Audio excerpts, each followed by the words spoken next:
Oke, Assalamualaikum warahmatullahi wabarakatuh. Ketemu lagi dengan saya, Sultan Ramadan SMA, dosen Fakultas Hukum Universitas Lampung, pengaku mata kuliah Hukum Acara Pidana.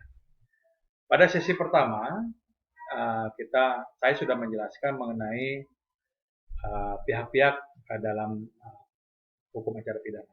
Sekarang kita lanjutkan kepada penyidik pembantu.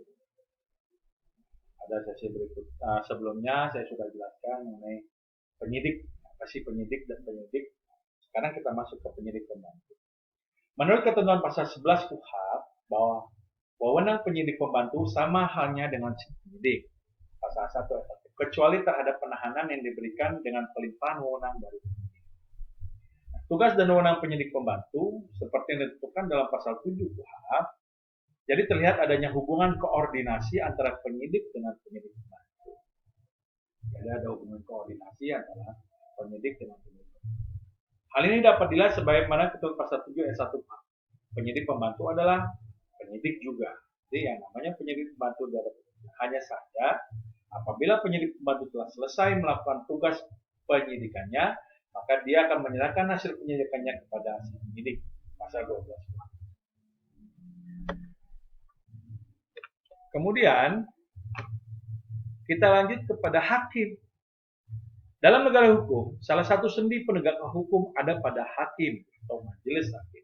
Berdasarkan pasal 5 Undang-Undang Dasar 45 ditentukan bahwa kedudukan para hakim dijamin oleh undang-undang seperti yang ditentukan dalam Undang-Undang Nomor 48 Tahun 2009 tentang kekuasaan kehakiman.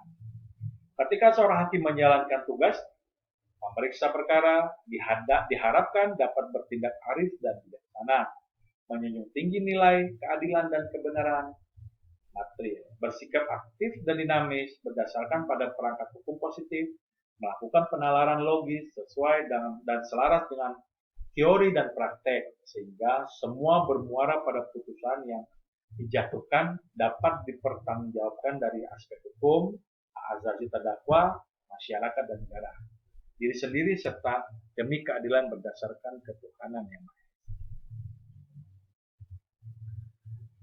Kita masuk ke penasihat hukum. Sejak berlakunya KUHP, dalam sistem penegakan hukum dikenal dengan nama advokat, pengacara, pembela, dan penasihat.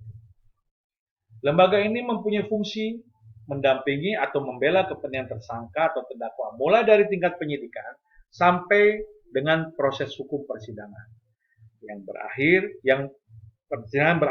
disebut dengan putusan pengadilan.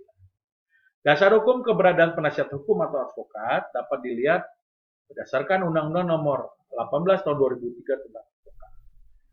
Sebutan bagi advokat adalah orang yang berprofesi memberikan jasa hukum, baik di dalam pengadilan maupun di luar pengadilan, yang memenuhi persyaratan berdasarkan Undang-Undang Pasal 1 Angka 1 dan berdasarkan ketentuan Pasal 1 huruf E Kode Etik Advokat Indonesia yang ditetapkan pada tanggal 23 Mei 2003, dan pengertian advokat ini sama halnya dengan pengacara, kemudian sama halnya dengan penasihat hukum atau pengacara praktek atau konsultan hukum.